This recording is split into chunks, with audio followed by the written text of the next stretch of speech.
instead to go to the comic book store, Yes. where people who might listen to him are. Yes. And guess who's at the comic book store?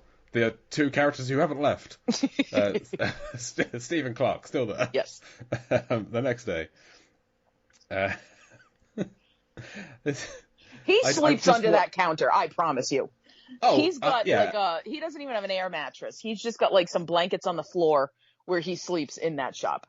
Yeah, it'll be at most like a back room or something. Absolutely. But yeah, and it's not just a comic book store, it's also like a comic book and art store, so it's for making and selling comic books.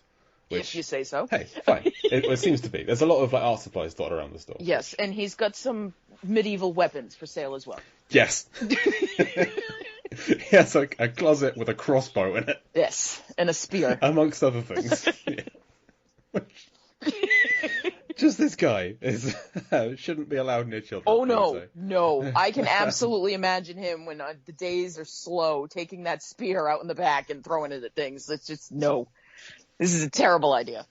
So, Cody explains to Stephen Clark that Santa Claus is real, yes, etc. And this is where Clark says that he's given the comic, the unfinished Santa Claus comic, to Cody's new wannabe girlfriend, Jenna, next door.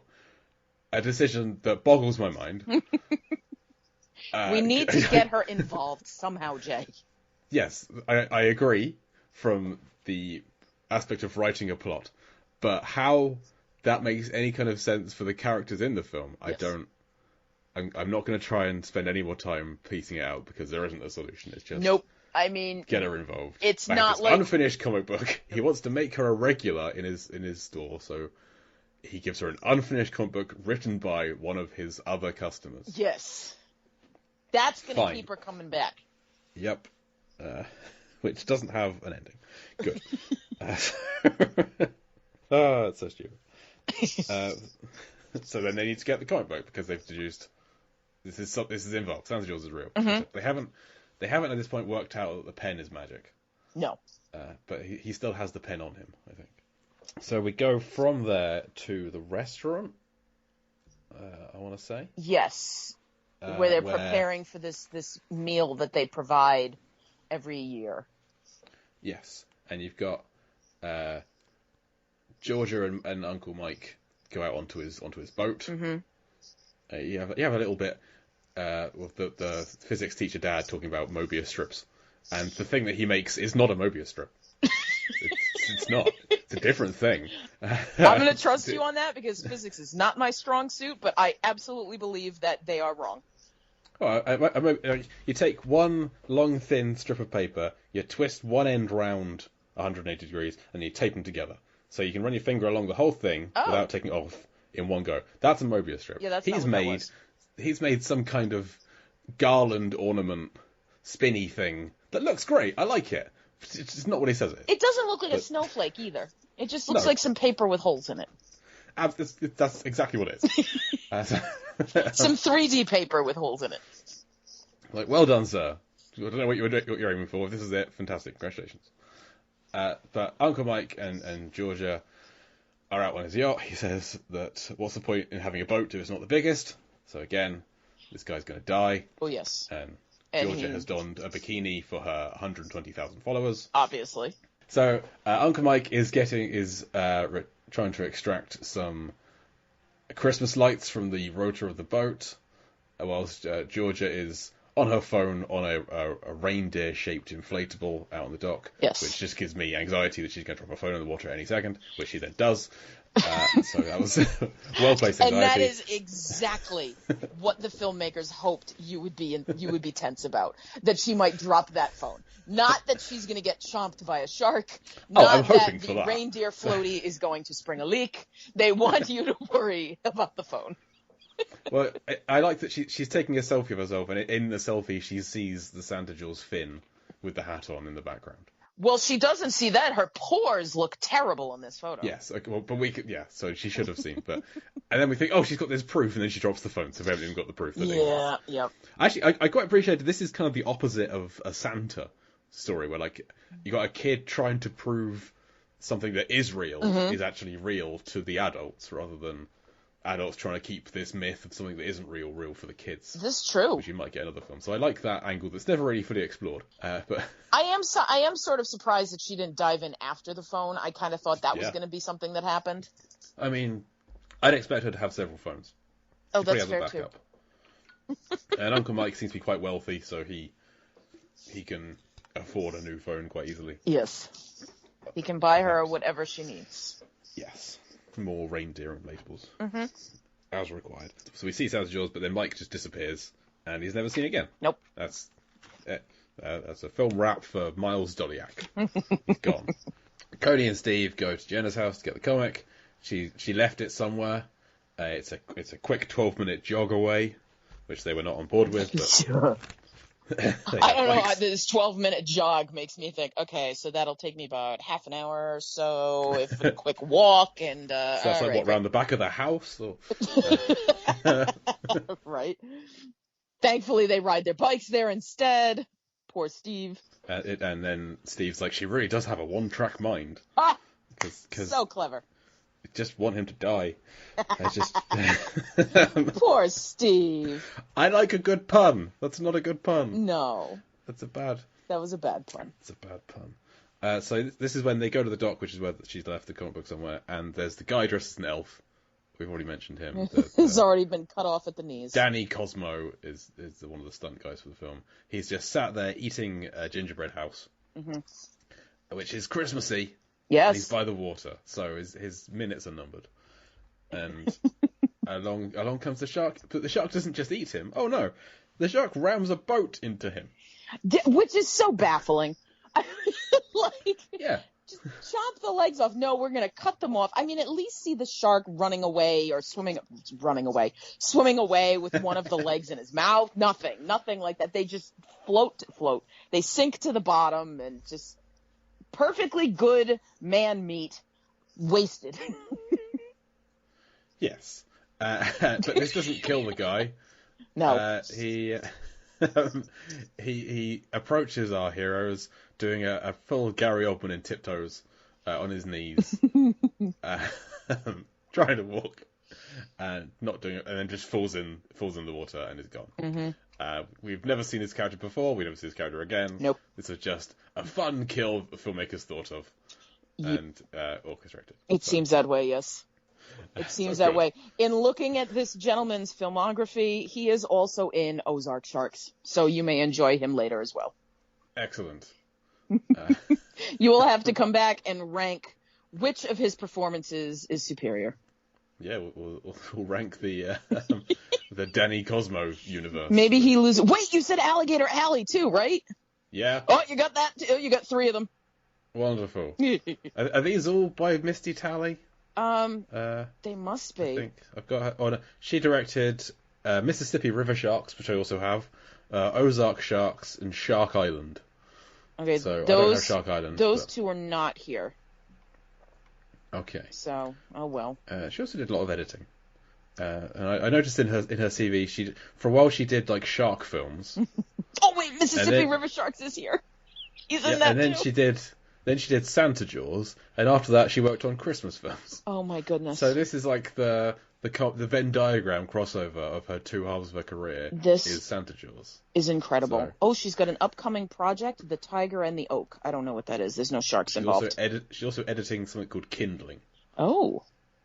So. All right then. Who knows? Also, this is a first for our podcast, in that this is the first film we've looked at that's directed by a woman on Deep See the Podcast. See what I bring to the podcast. I bring some culture here. And it's also, my guess, the lowest budget film we've covered. Oh, I expect Are those two things connected? I don't know. Has the best plot, though.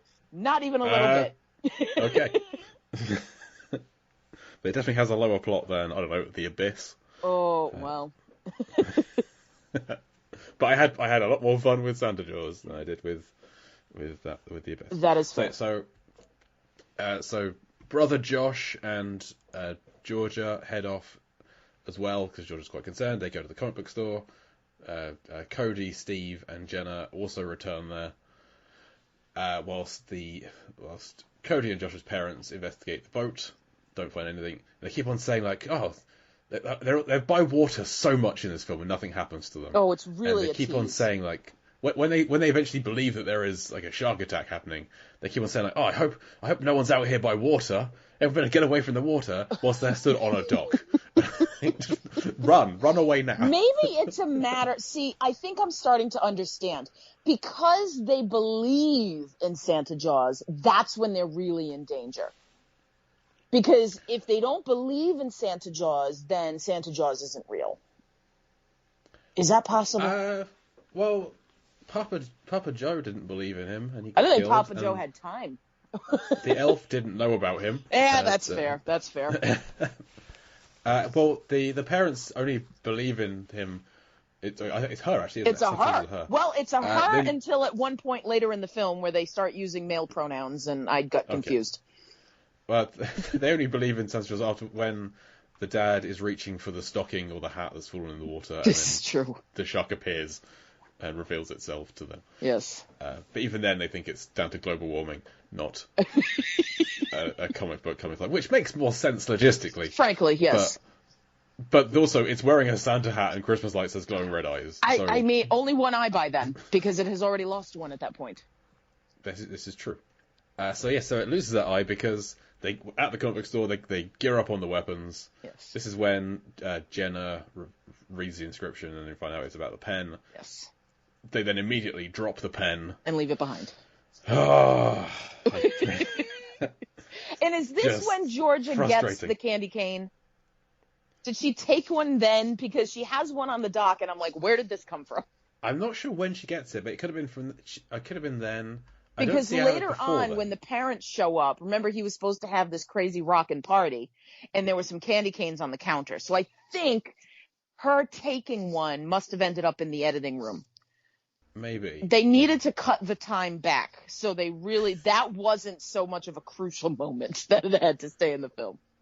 Yeah, I didn't see her take one, but she gets one at some point. Maybe it's in someone's car or something. I don't know. But they've got all these weapons, and they try to attack the shark. They fire an arrow at it and a spear, and they all just bounce off because the shark can only be harmed by Christmas things. Yes, love it. I mean, fantastic it makes perfect sense idea. to me. Incredible. Just get a boombox and a Mariah Carey CD, and we're good. We can kill the shark with Whamageddon. I've still yet to have that this year. Stop it, really? Yeah, we're recording this on the 20th of December. I've yet to hear Last Christmas. Oh my goodness. I was actually, a real fast tangent, I was playing Christmas music in my classroom today on a free period, and as kids were coming in, Last Christmas was on, and I went, oh, I hope none of them are playing Whamageddon because I'm about to screw all of them, but nobody said a word, so I guess they're all safe. Well, it's not like something that you win or lose. It's a point that it happens, I suppose. And I have the opposite thing. I'm not actively avoiding it. I look for it. I hope it plays because it's not the Christmas season until I hear it. So I heard it last week and I was thrilled. But I do not deliberately play it. I do not deliberately send anyone to Walhalla. I do not do that.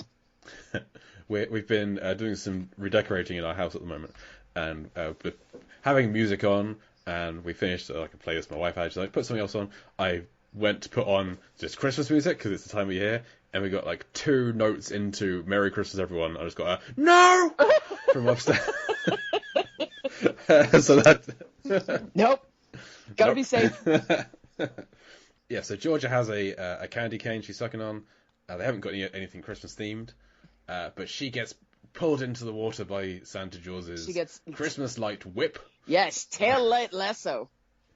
Wraps around her, pulls her in, and she stabs it in and through the eye with the sharpened point of the candy cane she's been sucking.